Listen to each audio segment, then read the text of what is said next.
Hello, I'm Taimur Nabili in Kuala Lumpur with the top stories on Al Jazeera. Chile's National Emergency Office says more than 300 people have been killed by the powerful 8.8 magnitude earthquake that hit the country. President Michelle Bachelet says more than 2 million people have been affected and has declared a state of catastrophe.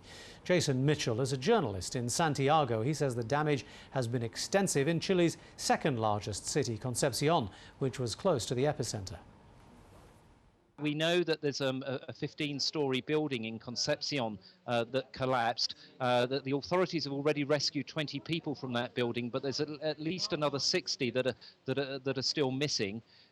So that's a serious problem in Concepcion, in that the city of Talca, which is quite near to Concepcion, which is a colonial city, that the whole of its historic centre has been destroyed. In Santiago itself, a lot of the historic buildings in the city have been damaged, including the country's Fine Arts Museum. Well, the quake triggered tsunami warnings across the Pacific. Waves up to 1.5 meters high were reported in some parts of New Zealand. But when the tsunami reached Hawaii, the impact was less than initially feared. In Japan, tens of thousands of people have been told to evacuate their homes as a precaution.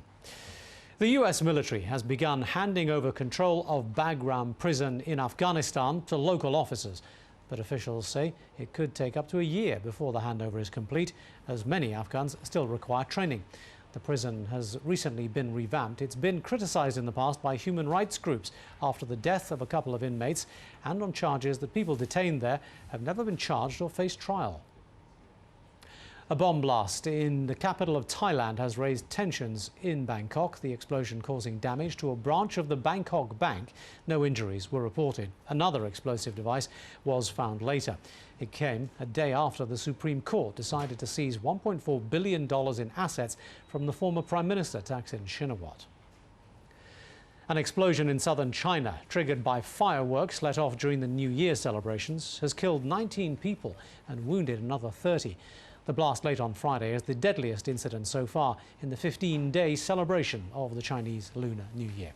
Much more detail at our website, aljazeera.net/English.